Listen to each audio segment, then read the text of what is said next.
할렐루야. 오늘도 하나님 앞에 나와 예배한 우리 모든 성도들에게 하나님의 은혜와 평강이 충만히 임하시기를 축원합니다. 오늘은 참으로 기쁘고 감사한 날입니다. 성령 강림절이기 때문인데요, 전 세계 모든 그리스도인들은 성령 강림절을 기다리고 사모하며 맞이하는 오늘을 축하하고 또 축제의 주일로 지킵니다.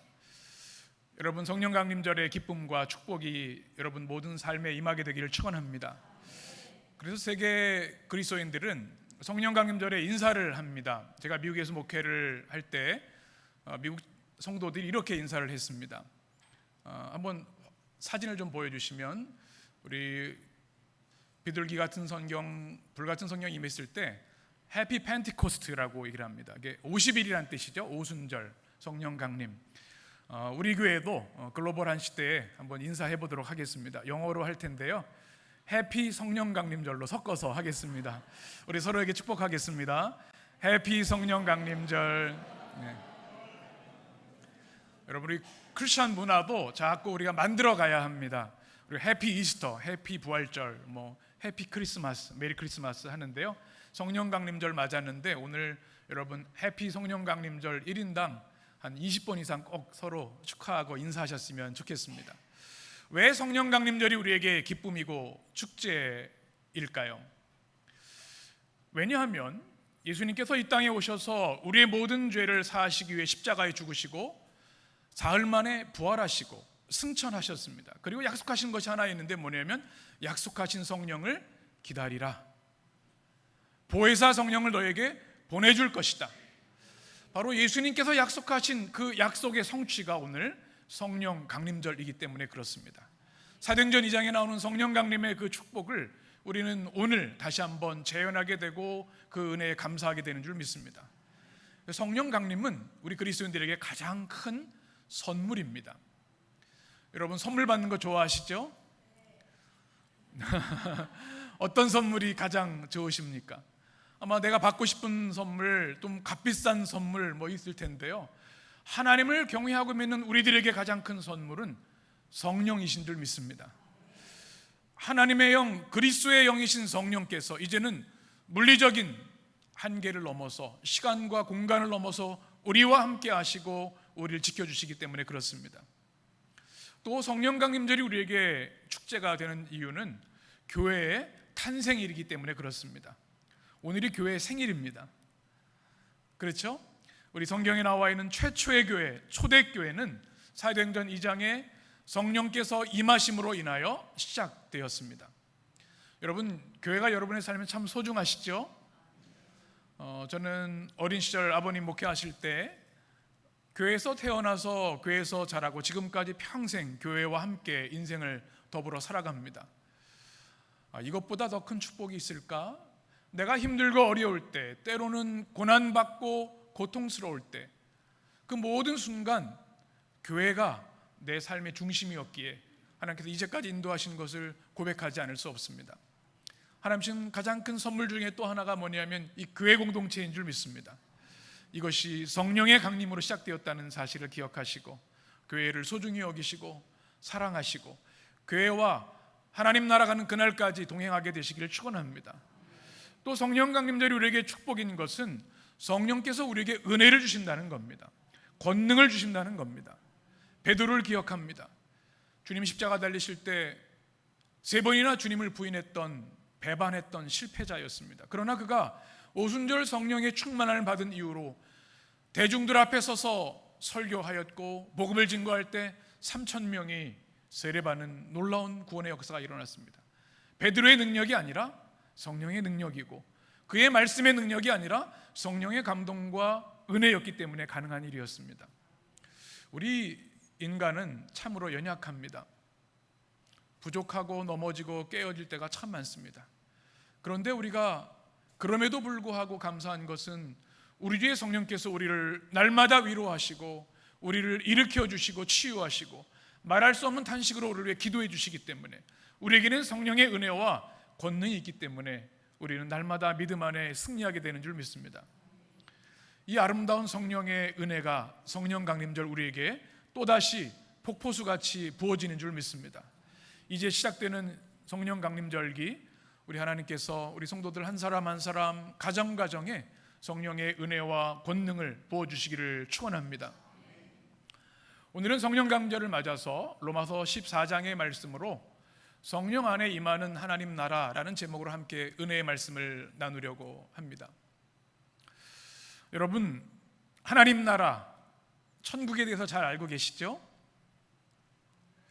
네, 알고 계실 거라고 믿습니다. 겸손하셔서 말씀을 못 하시는 거지 너무나 다 잘 알고 계시죠.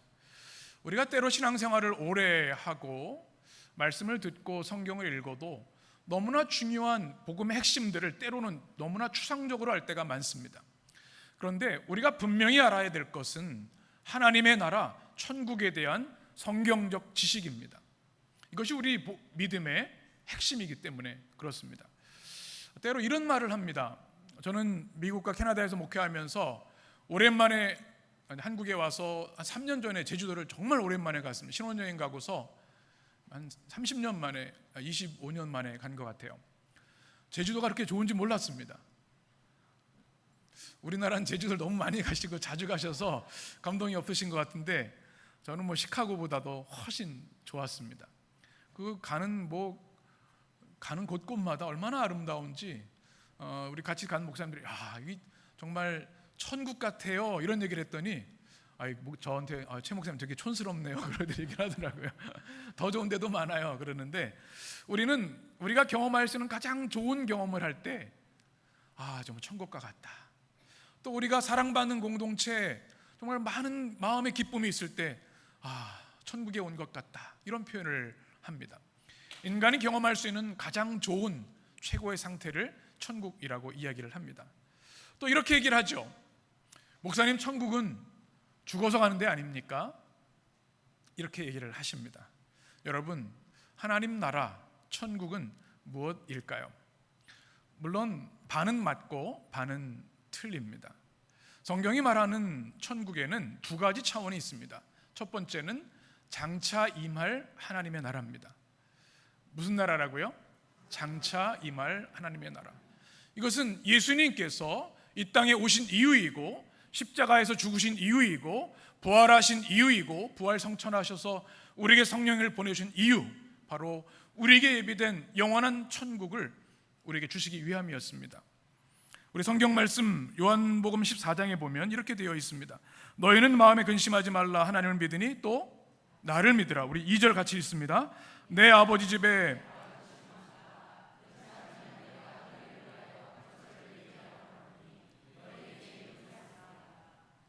아멘. 또 3절에 보면 가서 너희를 위하여 거처를 예비하면 내가 다시 와서 너희를 내게로 영접하여 어디에요? 나 있는 곳에 너희도 있게 하리라. 이것은 예수님이 하신 말씀입니다. 성경, 공간적 천국, 우리가 죽음 후에 가는 나라는 우리가 생각하는 지구 한 구석이나 우주 한 구석에 있는 것이 아니라 우리의 차원을 넘어서는 예수 그리스도께서 약속하신 영원한 천국의 하나님의 나라인 것이죠. 그래서 우리 그리스도인들은 이 천국을 믿습니다. 그래서 죽음을 두려워하지 않고 우리는 주님의 나라, 그 나라를 꿈꾸며 소망하며 살아가는 사람들이죠. 여러분, 오늘 밤 만약에 내가 죽게 된다면 여러분 천국에 갈 자신이 있으십니까? 이게 분명하셔야 합니다. 전도 폭발에서 쓰는 처음의 질문이지요. 이것은 우리의 감정, 우리의 공적 때문에 가는 것이 아니라 예수 그리스도의 십자가 복음 때문에 가는 것이죠. 그래서 우리는 죽음 후에 우리에게 주어주시는 예비하신 그 천국에 대한 확신과 기쁨과 소망이 분명해야 합니다. 골로새서 1장에 보면 이렇게 말씀합니다. 우리 13절을 같이 읽겠습니다. 그가 우리를 흑암의 권세에서 건져내사 그의 사랑의 아들의 나라로 옮기셨으니 그 아들 안에서 우리가 속량 곧 죄사함을 받았느니라. 그리스도 예수의 보혈로 속량받고 죄사함 받은 사람들을 흑암의 나라에서 그의 사랑의 아들의 나라로 옮기신다고 말씀하였습니다. 이것이 바로 천국 복음입니다. 우리 성도들에게 이 천국에 대한 믿음과 확신이 있게 되기를 축원합니다. 이 믿음이 없으면요 자꾸 사람들과 비교합니다.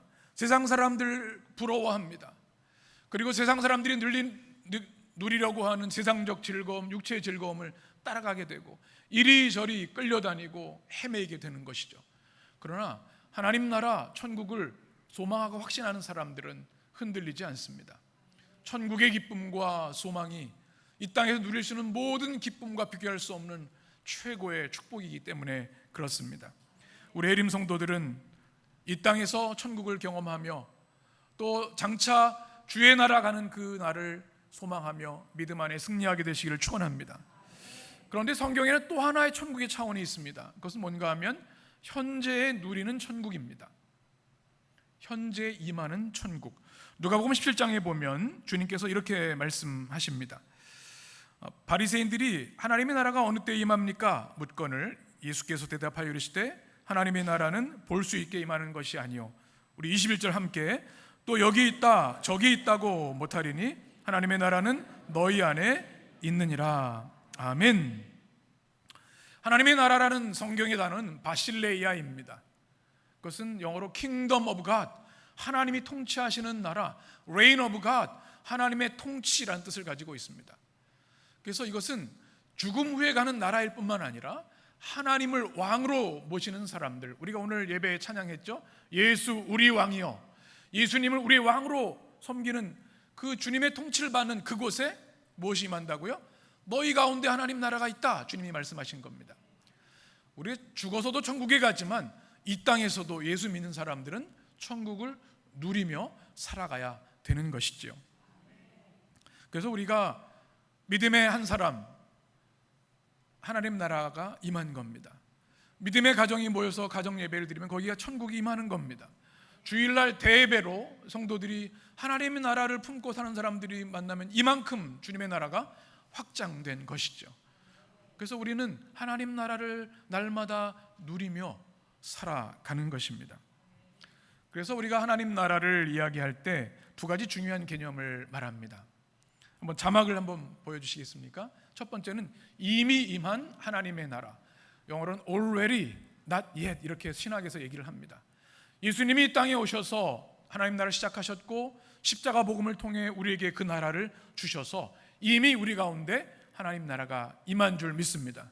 그리고 우리를 통해 그 나라를 주님은 확장하라고 구원하시고 교회 공동체를 불러주신 거죠. 그러나 not yet, 아직 완전한 하나님의 완성은 임하지 않았기에 우리는 그 나라를 소망하며 요한계시록의 말씀처럼 새하늘과 새 땅, 주님의 나라, 그 나라를 소망하는 것이 되는 겁니다. 우리 해림의 성도들은 이 땅에서 천국을 누리며 장차 죽음 후에 천국에 거하게 되는 주의 백성들 되시기를 축원합니다. 그러면 하나님의 나라는 어떤 나라인가? 어떻게 이 땅에서 하나님 나라를 누리며 살 수 있는가? 우리가 결국 어떻게 주님의 나라에 들어갈 수 있는가에 대한 말씀을 같이 나눕니다. 우리 17절 말씀 같이 읽겠습니다. 하나님의 나라는 먹는 것과 마시는 것이 아니요 오직 성령 안에 있는 의와 평강과 희락이니라. 아멘. 로마서 14장은 하나님의 나라가 무엇인지를 가장 명확히 알려주는 복음의 말씀인데요. 첫째로 하나님 나라는 무엇이 아니라고요? 먹는 것과 마시는 것이 아니다. 여러분 먹는 거 마시는 거 좋아하시죠? 사람은 먹어야 삽니다. 마시는 기쁨이 있죠. 교회 공동체도 마찬가지입니다. 처음 초대 교회 공동체는 밥상 공동체라는 별명이 있었습니다. 그냥 모이면 무조건 먹는 겁니다. 예전에도 속회를 하면 가정에서 모여서 고구마 쪄서 먹고 감자 쪄서 먹고 또 예배드리고 또 먹고 밥 먹고 계속 먹어서 그날은 속회만 가면 다른 식사를 안 해도 되는 날이 많았죠. 초대교회는 어떻게 했냐면 성도들이 하우스 처치라서 가정에 모입니다. 그런데 그때 뭘 하냐면 애찬을 합니다. 러브 피스트라고 합니다. 아가페라고 하죠. 모두가 풍성히 먹을 수 있는 음식을 준비합니다. 특별히 노예 신분에 있었던 성도들도 먹을 수 있도록 음식을 충분히 준비하고 남겨두었습니다. 노예 신분은 일을 하다 보니까 늦게 올 수밖에 없었거든요. 그 다음에 말씀을 나누고 은혜가 충만할 때 하이라이트가 있습니다. 무엇입니까? 성찬입니다. 초대교회 모든 예배는 유카리스트, 가장 좋은 식사, 성만찬이 있었습니다. 무엇을 먹고 마셔요? 주님의 몸과 보혈을 마시는 공동체였습니다. 그리스도의 십자가를 기억하십시오. 주님이 우리를 위해 죽으신 십자가가, 그분의 몸이, 그분의 보혈이 우리를 죄와 사망에서 구원하셨고 영생을 주셨으니 기뻐하십시오. 이것이 성만찬 유카리스트의 모습이었습니다. 교회 공동체 가장 핵심이 뭐냐면 바로 이 먹고 마시는 겁니다. 우리 성도들 중에도 먹는 게 진심인 분들이 참 많습니다. 먹는 거에 목숨 거는 분도 몇 분 알고 있어요. 성경적인 겁니다. 괜찮습니다. 그런데 성경은 하나님의 나라는 먹는 것과 마시는 것에 있지 않다. 웬 충격적인 말씀입니까? 이 무슨 말씀일까요? 이 말씀을 이해하기 위해서는 우리 로마서 14장의 말씀, 또 로마 교회의 상황을 알아야 합니다. 오늘 14장 우리 1절 2절 같이 읽겠습니다. 믿음이 연약한 자는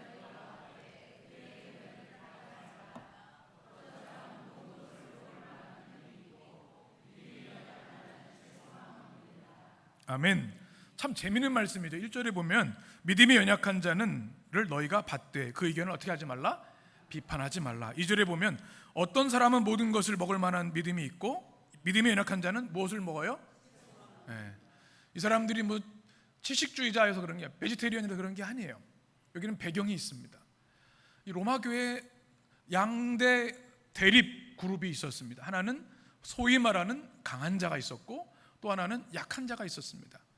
이것은 믿음이 강한 자라고 자처하는 사람들은 뭐냐면 우리가 유대의 전통을 따르고 율법을 따르지만 예수 그리스도의 십자가의 복음으로 구원받았으니 우리는 모든 먹는 것, 어떤 날을 지키는 것에도 자유하다. 그래서 먹는 것과 마시는 것에 자유한 사람들이 있었습니다. 특별히 뭐냐 하면 당시에 우상에게 바쳤던 고기들이 있지 않습니까? 요한계시록 강의도 제가 말씀을 드렸지만 그 모든 시당 유통 과정이 우상에서 신전에 드리는 고기 제사에 바친 다음에 이제 시장에 나와서 팔기 때문에 그것을 먹느냐 안 먹느냐는 문제가 고린도전서에도 굉장히 많은 문제가 되었습니다. 근데 믿음이 강한 자라고 생각하는 사람들은 이거 우상에게 바친 고기인데 우상 아무것도 아니고 존재하지 않는 건데 먹는 게 뭐가 문제야? 난 믿음이 강한 사람이야, 이렇게 생각한 사람이 있었습니다. 또 약한 자는 뭐냐면 우리가 주 예수 그리스도의 이름으로 구원받았고 세례받은 사람들이지만 우리가 지켰던 유대 음식 정결법이 있고 규례들이 있는데 이거 먹지 말아야 될 것이 있으니까 먹는 것이 합당하지 않고 난 꺼림직해서 못 먹겠습니다, 이런 게 있는 겁니다. 그래서 뭐만 먹어요? 채소만 먹었다, 이렇게 2절에 나와 있는 겁니다. 문제는 뭔가 하면 각자 알아서 먹는 건 괜찮은데 예배를 드리고 공동체 식사를 합니다. 믿음이 강한 자들이 믿음이 약한 자들 앞에 보면서 고기를 아주 맛있게 침을 흘리며 먹습니다. 보란듯이. 그러고 뭐라 그래요? 아유, 저 믿음 없는 사람들, 그리스도의 복음으로 구원받았으면 음식에 자유해야지, 고기도 못 먹고 채소만 먹고 있어, 이렇게 비난하는 겁니다. 근데 채소만 먹는 사람들은 뭐라 그러냐면 그래도 그렇지 구약 성경에 주신 말씀의 규례가 있는데 이 불경한 사람들 어떻게 우상에게 바친 제물을 먹어? 서로 대립하고 있는 거예요. 바울이 이 얘기를 하는 겁니다.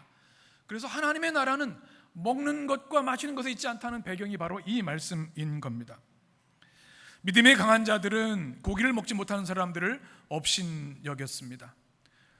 먹지 않는 자는 어떻게 예수님 믿는 사람들이 우상에게 바친 제물을 먹냐고 비난한 거죠. 우리 3절 말씀을 같이 읽겠습니다. 먹는 자는 먹지 않은 자를 업신여기지 말고 먹지 않은 자는 먹는 자를 비판하지 말라. 이는 하나님이 그를 받으셨음이라. 아멘. 사도 바울이 이렇게 목회적인 방향을 주는 겁니다. 먹는 사람은 먹지 않은 사람 업신여기지 말라. 믿음 없는 사람이라고 얘기하지 말아라. 먹지 않는 사람은 고기 먹는 사람 비판하지 말아라. 그렇게 말씀하는 거예요. 누가 받으셨다고요? 하나님이 그를 다 받으셨다는 겁니다. 하나님이 모두 사랑하신다는 겁니다. 모두 그를 위해 죽으시고 부활하신 복음의 사람들이라는 겁니다. 그러니 업신여기지도 말고 비판하지도 말고 서로를 귀하게 여겨라는 말씀입니다. 6절 8절에 보면 이렇게 되어 있습니다. 나를 중히 여기는 자도 주를 위하여. 화면을 한번 보여주시면 또 이 날에 대한 규정들이 있지 않습니까? 복음 안에 자유됐으니 우리는 어떤 날은 중요하고 어떤 게 다 중요하다. 이렇게 하는 사람이 있는가 하면 그날은 규례대로 해야 된다 하는 사람들이 있었어요. 그런데 나를 중히 여기는 것도 누구를 위하여? 주를 위하여. 중히 여기고 먹는 자도 누구를 위하여? 주를 위하여. 먹지 않는 자도 누구를 위하여? 주를 위하여. 그리고 8절을 같이 읽겠습니다. 우리가 살아도 주를 위하여 살고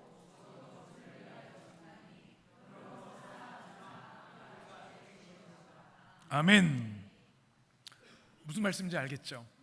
믿음이 강한 자도 이 음식을 먹는 거 주를 위해 하는 것이고, 믿음이 약한 자들도 고기를 먹지 않고 채소만 먹는 것도 주를 위한 것이다. 그러니 사나 죽으나 주의 것이니 믿음이 약한 자, 강한 자 다 우리는 하나님께 감사해야 된다는 말씀입니다. 이것은 영적인 성숙과 미성숙으로 이야기할 수도 있습니다. 우리 시대에도 그런 일들이 일어날 수 있어요.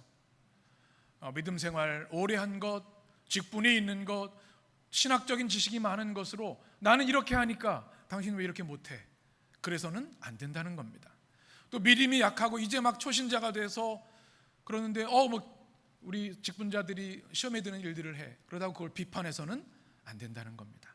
사나 죽으나 우리는 다 주의 것이고 존귀한 하나님의 백성들이기 때문에. 그래서 우리가 하나님 나라를 우리 공동체에서 경험하기 위해서는요, 중요한 3가지 원칙이 있습니다. 첫 번째, 한번 우리 자막을 보고 같이 읽어볼까요? 시작. 서로를 배려하고 존중해야 합니다. 아멘.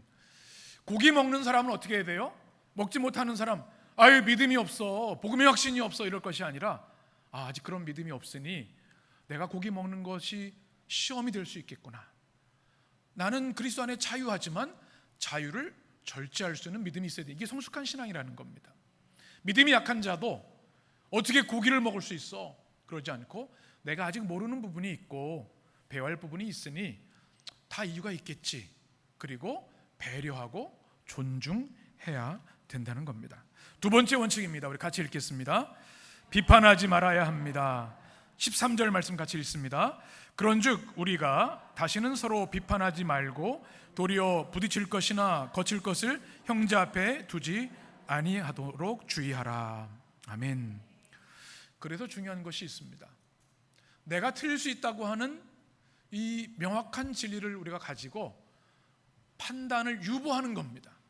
비판하지 않는 겁니다. 믿음이 강한 자나 약한 자나 내 기준과 내 생각과 경험과 신학, 그것으로 판단하지 않고 비판하지 않는 것, 이것이 너무나 중요한 겁니다. 왜 그렇습니까? 10절에 보면 이렇게 말씀하죠. 같이, 내가 어찌하여 내 형제를 비판하느냐, 어찌하여 내 형제를 업신여기느냐, 우리가 다 하나님의 심판대 앞에 서리라. 아멘. 무슨 일이에요? 형제를 비판하는 일은 하나님의 심판대에 자처하는 일이라는 겁니다. 하나님 나라를 허물고 흔드는 일이라는 겁니다. 그러니 그러해서는 안 되는 것이죠. 또 하나는 오늘 13절에 보면 붙일 것이나, 우리 13절 다시 한번 보여주시면, 붙일 것이나 뭐요? 거칠 것을 형제 앞에 어떻게 해요? 두지 않도록 주의하라. 고기를 먹는 게 믿음 약한 사람들에게 걸림돌이 된다면 하지 말라는 겁니다. 그렇죠?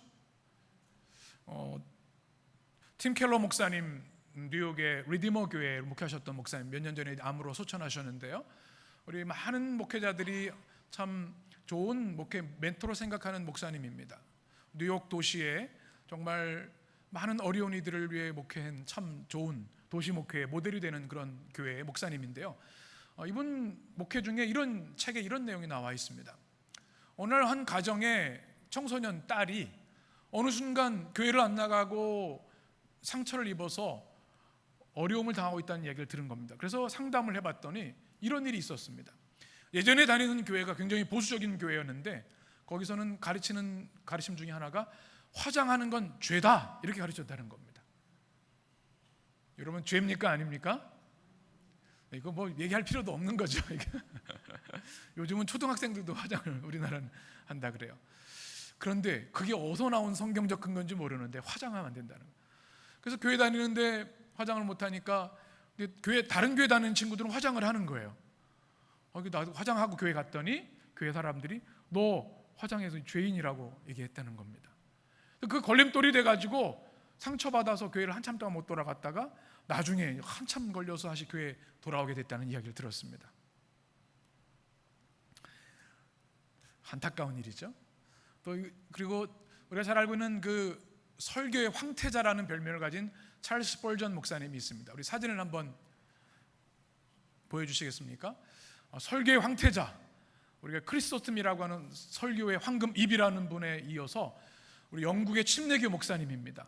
얼마나 그 설교에 은사가 있는지요. 많은 사람들이 이렇게 모여서 그림들이 있어요. 그런데 이분이 커리어의 정점 있는데 이분은 애연가셨습니다. 담배를 너무 좋아하셔가지고 예배 전에 한번 피고 딱 올라가시고 예배 끝나고 딱 피시고 신방 가기 전에 한번 피시고 이런 거예요. 애연가요. 그래서 영어 보면 헤비 스모커, 우리말은 꼴초 이렇게 되어 있는 거예요. 그렇지만 성도들이 그를 평가하지 않았습니다. 그리고 이 찰스 스펄전 목사님은 이 구원의 문제가 아닌 것을 알기 때문에 자유하다고 생각을 했던 거예요. 여러분, 만약에 제가 담임 목사가 주일날 이 1층 앞에서 딱 담배를 피고 있으면 어떻게 하실까요? 아니, 목사님 어떻게 그러실 수가 있어요?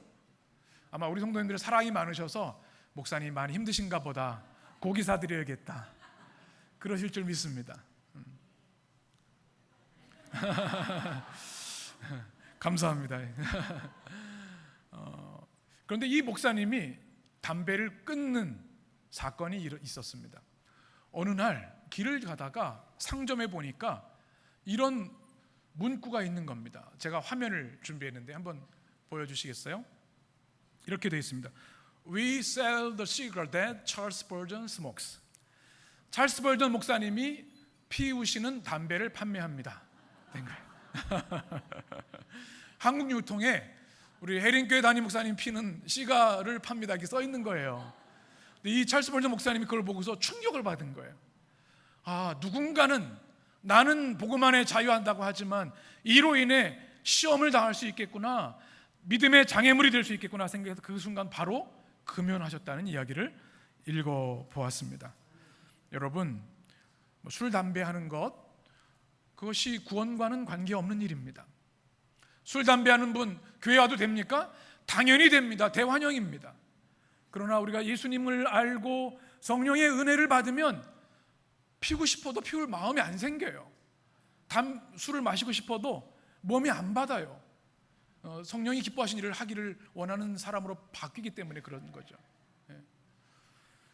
그러므로 인해서, 이걸로 인해서 서로를 비난해서는 안 된다는 겁니다. 내가 보니까 우리 어느 집사님 당동 로데오 거리에서 새우깡인지 담배인지 여러분, 그거 비난해서는 안 되는 거예요. 그럼 기도하시면 돼요. 나를 돌아보고 그분이 뭐 힘드신 일이 있나 보다, 그 새우깡이 이제는 건강한 음식으로 바뀌게 해주십시오, 이렇게 기도하시면 되는 거예요. 그리고 내가 믿음 생활하는데 그것이 누군가에게 걸림돌이 되지 않도록 우리는 성결한 삶, 거룩한 삶을 살아가야 되는 거죠. 우리 예림의 성도들은 비판하지 말고 오히려 또한 남에게 장애물이, 걸림돌이 되지 않은 성도들 되시기를 축원합니다. 세 번째 한번 같이 읽겠습니다. 사랑해야 합니다. 성령의 가장 강력한 증거는 사랑인데요, 우리 말씀을 같이 읽겠습니다. 사랑은 이웃에게 악을 행하지 아니하니. 사랑은 뭐가 율법의 완성이에요? 사랑입니다. 여러분, 사람이 율법을 지킬 수 있는 사람이 있어요, 없어요? 없습니다. 600가지 넘는 거 다 지킬 수가 없어요. 그런데 완성하는 단 한 가지 방법이 있어요. 뭐예요? 예수님의 십자가 사랑으로 사랑하는 삶을 사는 겁니다. 성령의 사람들은 사랑의 사람들이 되는 거죠. 여러분, 한번 고백해 보실까요? 사랑하며 삽시다. 네. 여러분, 사랑하며 살기도 인생이 너무 짧아요. 그렇죠? 우리가 우리 마음에 이걸 꼭 새겨야 합니다. 그리스도인의 세 가지 인생 지침이 있다고 말씀드렸죠? 한번 따라해 보실까요? 본질에는 뭐죠? 일치를, 비본질에는 자유를. 한번 따라하겠습니다. 모든 것에는 사랑을. 그런 믿음의 원칙으로 주의 나라를 이루어 가시기를 축원합니다. 그러면 먹고 마시는 것이 아니면 하나님 나라는 무엇인가? 오늘 성경은 오직 성령 안에서 의와 평강과 희락이라고 말씀하고 있습니다. 오늘 17절 말씀 후반절에 보면 그렇게 되어 있죠. 오직 어디 안에서? 성령 안에서. 이게 중요합니다. 하나님의 나라는 아주 탁월한 대통령이 있어서 이루어지는 것이 아닙니다. 완벽한 정치 시스템, 사회복지 제도로 되는 것이 아닙니다. 하나님의 나라는 오직 성령 안에서만 이루어지는 것입니다. 아멘이시죠? 성령은 진리의 영이시고 은혜의 영이시고 사랑의 영이시고 치유와 회복의 영이십니다. 그리고 기도의 영으로 우리를 말할 수 없는 탄식으로 기도해 주시는 영이시고, 우리 상처를 어루만지시고 우리의 아픔을 씻어주시고 우리의 죄를 닦아주시고 우리의 깨어진 상처를 별처럼 빛나게 하시는 분이 성령 하나님이십니다. 우리는 성령 안에서만 그 나라를 누리고 경험할 수 있다는 사실입니다. 이 성령을 우리가 어떻게 이 하나님 나라를 누릴 수 있어요? 성령 충만해야 됩니다. 에베소서 5장의 말씀 같이 읽습니다. 세월을 아끼라, 때가 악하니라. 그러므로 어리석은 자가 되지 말고 오직 주의 뜻이 무엇인가 이해하라. 술 취하지 말라. 이는 방탕한 것이니 오직 성령으로 충만함을 받으라. 아멘. 성령 충만할 때 우리는 하나님의 나라를 누리며 살 수 있는 겁니다. 성령 충만이 무엇이죠? 어떻게 우리가 성령 충만할 수 있습니까? 위대한 평신도 설교자, 전도자였던 D.L. 무디가 이것을 이렇게 쉽게 설명을 합니다. 사진을 보여주시면 유리컵이 있습니다. 이렇게 질문을 합니다. 여러분, 이 컵 안에 있는 공기를 어떻게 다 뺄 수 있겠습니까? 어떻게 하면 될까요? 그래서 한 성도가 공기 압축기를 통해서 공기를 싹 빨아들이면 됩니다. 그랬더니 D.L. 무디가 뭐라고 얘기하냐면, 그러면 유리잔이 깨질 겁니다. 그리고 나서 주전자를 가지고 오라고 하면서 그 다음 사진을 보시면 물을 붓기 시작합니다. 물이 가득하니까 뭐가 없어져요? 공기가 사라집니다. 성령 충만이 이런 것이라는 겁니다. 우리의 죄를 우리가 어떻게 할 수가 없어요. 우리의 상실감, 열등감, 우리의 고통과 외로움, 깨어짐, 우울감을 어떻게 할 수가 없어요. 죄의 문제를 우리 힘으로 율법을 지키고 선행을 할 수가 없어요. 단 한 가지 방법입니다. 무엇으로 충만하면 돼요? 성령이 우리 안에 충만히 부어주시면, 이것을 성경은 플레레네, 차고 넘친다고 얘기를 합니다. 그러면 성령 충만하고 그곳에 하나님의 나라가 임하게 되는 것입니다. 우리 예림의 성도들, 이 성령의 충만함을 인하여 주님의 나라 누리게 되시기를 축원합니다. 그렇게 되면 성령께서 우리에게 세 가지 선물을 주십니다. 첫 번째는 성령 안에 있는 의입니다. 무엇이라고요? 의입니다. 의. 여러분 의인들이시죠? 누군가 여러분 당신은 의로운 사람입니까? 물으면 뭐라고 대답하시겠어요? 목사님, 저처럼만 살라고 하십시오. 여러 가지 도덕적이고 이 양심적인 사람이 또 어디 있단 말입니까? 그런 분이 있을 수 있는데요, 성경에 말하는 의는 다른 의미가 가지고 있습니다. 우리 성경 화면을 보시면 디카이오슈네라는 단어인데, 여기 주어가 하나님입니다. 하나님께 인정받을 만한 의로움이라는 뜻을 가지고 있습니다. 하나님과 올바른 관계를 통해서 얻는 의를 말합니다. 여러분, 사람에게 의롭게 보이는 것은 노력하면 할 수 있어요. 사람 보이는 곳에서만 그렇게 행동하면 되거든요. 우리가 흔히 시대 의인이라고 하는 사람들, 어떤 한 사건에서는 의인일 수 있어요.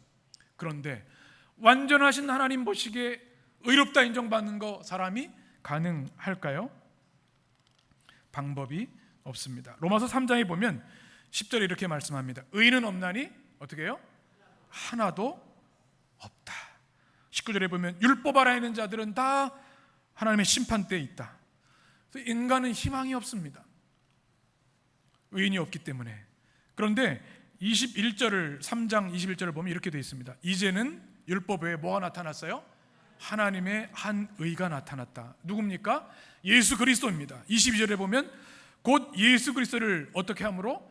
믿음으로 말미암아 모든 믿는 자에게 미치는 뭐예요? 하나님의 의. 이것이 바로 디카이오시네라는 의입니다. 우리 힘으로 할 수 없지만, 우리는 모두 죄인이지만 하나님의 의가 나타나는데, 예수 그리스도 십자가에 죽으시고 부활하신 그 주님이 하나님의 의 되심을 믿음으로 말미암아 우리가 의롭게 여겨주신다는 겁니다. 도덕적으로 완벽하다는 뜻이 아닙니다. 하나님이 우리를 주님을 믿는 믿음으로, 그리스도의 보혈의 피를 믿는 믿음으로 의롭다 칭해 주시는 것, 칭의, 이렇게 우리를 축복해 주시는 겁니다. 이것은 혁명적인 축복의 사건입니다. 인간의 힘, 철학, 권력으로 할 수 없는 일이기 때문에. 여러분, 도스토옙스키 잘 아시죠? 러시아의 대문호입니다. 그가 회심해서 정말 많은 작품들을 쓰기도 했는데요, 그에게 사형 집행에 대한 이야기를 여러분 잘 알고 계실 겁니다. 사진을 한번 보시면, 그가 농민운동, 사상운동을 하다가 사상범으로 감옥에 갇히고 사형 선고를 받습니다. 이제 기다리면서 5분이 남았는데 그가 한 말도 유명하지요. 그런데 어디선가 황제가 보낸 이 칙사가 명을 받들어 선언합니다. 당장 사형 집행을 멈추시오. 그래서 어떻게 돼요? 도스토옙스키가 살아나게 됩니다.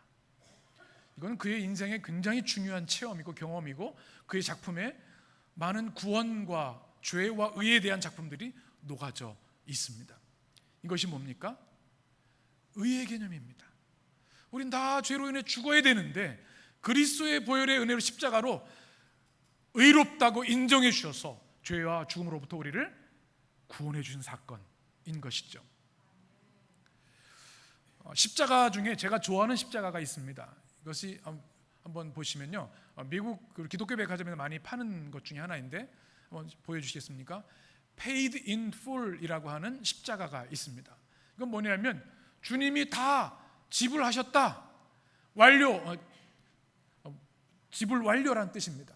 십자가에서 주님께서 우리의 모든 죄와 우울함과 고통과 외로움과 절망을 다 지불하셨다. 영수 중에 뭐라고 나와 있어요?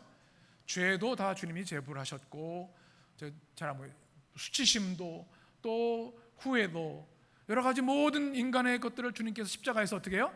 다 지불 완료하셨다. 이게 뭐예요? 십자가의 복음입니다. 그로 인하여 우리의 저주, 죽어야 할 것을 주님이 대신 죽으심을 인하여 우리는 영원한 심판과 죽음에 이르지 아니하고 영생과 천국의 승리를 누리게 된 것입니다. 이것이 무엇입니까? 주님이 주신 의의 선물입니다. 무엇으로 말미암아? 예수님을 믿음으로 하나님의 의가 우리에게 임하여서 주신 이 의가 우리에게 주신 성령의 선물, 천국의 선물인 줄 믿습니다. 두 번째는 바로 평강입니다. 오직 성령 안에 있는 의와 그 다음에 뭐예요? 평강입니다. 평화입니다. 이것은 에이레네라는 단어인데요, 이것은 문제없고 걱정 없는 상황을 이야기도 하지만 성경에서는 하나님 주는 평화를 말합니다. 구약의 샬롬입니다. 그것은 환경과 상황에서 주는 그런 평화가 아니라 하나님이 위로부터 보시는 완전한 평화, 십자가의 복음을 통해 우리에게 주시는 그 무엇도 빼앗을 수 없는 완벽한 평화를 평강이라고 말합니다. 로마서 5장 1절에 보면 이 평화가 누구에게 주어지냐면은 이렇게 되어 있습니다. 그러므로 우리가 믿음으로 어떻게 받았다고요?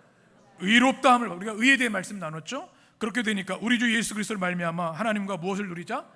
평화를 누리자, 화평을 누리자. 이것이 평강 에이레네입니다. 사도 바울은 빌립보서 4장에서 이렇게 말씀합니다. 같이 읽겠습니다. 아무것도 염려하지 말고 모든 일에 그러면 모든 지각에 뛰어난 하나님의 평강이 그리스도 예수 안에서 너희 마음과 생각을 지키시리라. 아멘. 왜요? 믿음으로 하나님의 의가 우리에게 임하였고 하나님과 관계가 회복됨을 인해서 우리에게 하나님의 평화가 임한 겁니다. 그러니까 걱정하지 말라는 말씀이에요. 우리 인생에는 모든 것이 무너진 것 같고 이제 회생할 수 없는 절망이라고 느껴지는 순간들이 있습니다. 그럼에도 불구하고 아무것도 염려하지 말고 무엇하라고요? 기도와 간구를 하나님께 아뢰라. 이것이 하나님 백성이 살아가는 방법입니다. 그러면 하나님의 평강이 너희 마음과 생각을 어떻게 하신다고요? 지키신다. 아멘이시죠? 요한복음 20장에 보면 주님이 이렇게 말씀하십니다. 같이, 이날 곧 안식 후 첫날 저녁에 예수인들에게 두려워하여 문을 닫았더니 예수께서 오사 가운데에 서서 이르시되 너에게 평강이 있을지어다. 아멘. 21절에도 보면 또 주님이 말씀하세요. 너에게 평강이 있을지어다. 누가 주시는 거예요? 주님이 주시는 겁니다. 성령 안에 거하는 자들에게 주시는, 하나님 나라를 이루는 자들에게 주시는 평강이 이 평강입니다. 사도행전 9장에 보면 교회가 평안하여 든든히 서가고 라는 말씀이 있습니다. 교회가 어떻게 해요? 평안하여 든든히 서간다. 하나님을 경외하고 성령의 위로가 있는 교회, 그와 더불어 성령 안에 평안을 누리는 교회가 부흥하고 아름답게 세워져 가는 것이죠. 요한복음 14장에 보면 주님께서 이렇게 말씀하시죠. 평안을 너에게 끼치노니, 누구의 평안을요? 나의 평안 너에게 주노라. 이 평안이 우리에게 주어진 줄 믿습니다. 세 번째는 희락입니다. 기쁨이죠. 기쁨. 하나님의 나라는 기쁨의 나라입니다. 성경의 언어로는 카라라는 단어로 되어 있습니다. 이 기쁨은 뭔가 하면 우리가 일회적인, 단회적인, 조건적인 기쁨이 아니라 영원한 기쁨, 깊은 차원의 기쁨입니다. 우리가 성령 안에서 의롭게 여겨지고 평강을 누리는 자가 누리는 기쁨, 이것이 세상이 빼앗을 수 없는 기쁨인 것이죠. 요한복음 15장 11절에 보면 이렇게 되어 있습니다. 우리 11절 같이 읽겠습니다. 내가 이것을 너에게 이름은 내 기쁨이 너희 안에 있어 너희 기쁨을 충만하게 하려 함이라. 아멘. 여러분, 기쁨의 사람들이 되시기를 바랍니다. 우리 때로 우울증이 찾아올 때가 있습니다. 우울한 감정, 현대인의 가장 많은 질병 중에 하나는 우울증입니다. 정도가 다를 뿐이죠. 저는 우울증으로 고통하는 목사님들도 많이 보았습니다. 누구나 우울증에 걸릴 수 있고 우울한 감정은 너무나 자연스러운 일입니다. 근데 중요한 건 뭐냐면 그것을 내가 그대로 머물러 있느냐, 아니면 이것을 믿음으로 또 기도로 말씀으로 이겨내느냐, 또 우리 상담가 전문가들을 통해 도움을 받아서 치료받느냐, 이것이 중요한 겁니다. 적극적으로 치료받아야 되는 겁니다. 그리고 주님 주신 말씀을 기억해야 돼요. 주님이 무엇을 주시기 위해 이 땅에 오셨어요? 기쁨을 주시기 위해 오셨습니다. 그래서 우리는 장례식에서도 기뻐합니다. 아멘이시죠? 네. 찬양하잖아요. 우리가 이 땅의 모든 수고를 마치고 우리가 그토록 사모하던 주님의 나라에 가시게 됐으니 얼마나 기쁜 일이에요. 우리는 천국 환송 예배를 드리는 겁니다. 여러분의 삶의 모든 상황 속에서 환경과 조건이 주는 기쁨이 아니라 하나님이 주시는 이 카라의 기쁨이 있게 되기를 축원합니다. 그래서 천국 백성의 가장 강력한 증거가 뭐냐면 기쁨의 사람인가 아닌가입니다. 또 기쁨은 믿음의 열매입니다. 하박국 3장에 보게 되면 무화과가 없고 열매가 없고 소도 없고 다 잃어버려도 무엇으로 인하여 기뻐해요? 난 여호와로 말미암아. 이것이 하나님의 백성이 누리는 기쁨입니다. 시편 16편에 보게 되면 주의 앞에는 무엇이 있다고요? 충만한 기쁨이 있고 주의 오른쪽에는 우리가 누리는 기쁨이 이것입니다. 우리 해림의 모든 성도들 이 아름다운 기쁨을 누리며 살게 되시기를 축원합니다. 그리고 오늘 말씀 18절에 보게 되면 이렇게 성령 안에서 세 가지, 무엇이죠? 의와 평강과 희락을 선물로 받은 자들이 어떻게 살아가는가? 우리 18절 같이 읽습니다. 이로써 그리스도를 섬기는 자는 하나님을 기쁘시게 하며 사람에게도 칭찬을 받느니라.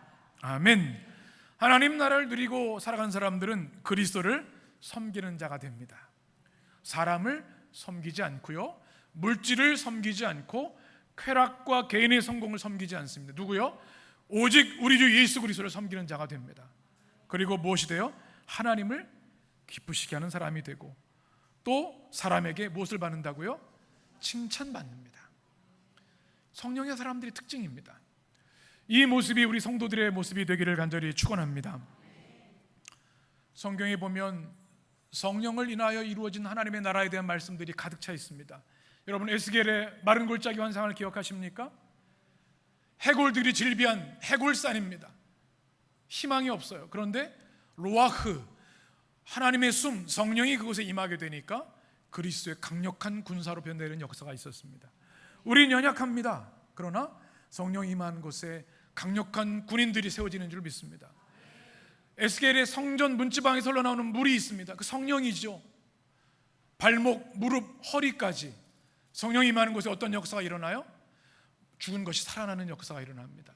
모든 것이 풍성한 역사가 일어나갑니다. 이 성령의 역사가 여러분의 삶과 가정에 임하게 되기를 축원합니다. 사도행전 2장에 어떤 역사가 일어납니까?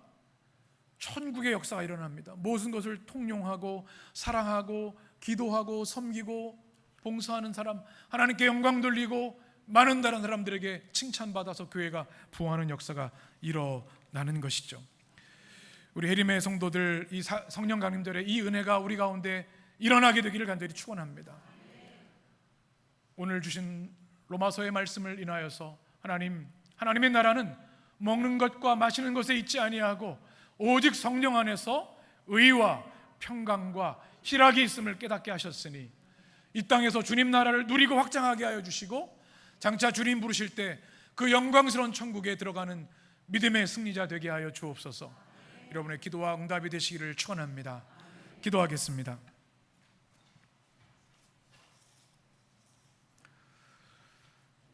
따스한 성령님, 지금 우리 예배 가운데 임재하시고 역사하심을 믿습니다.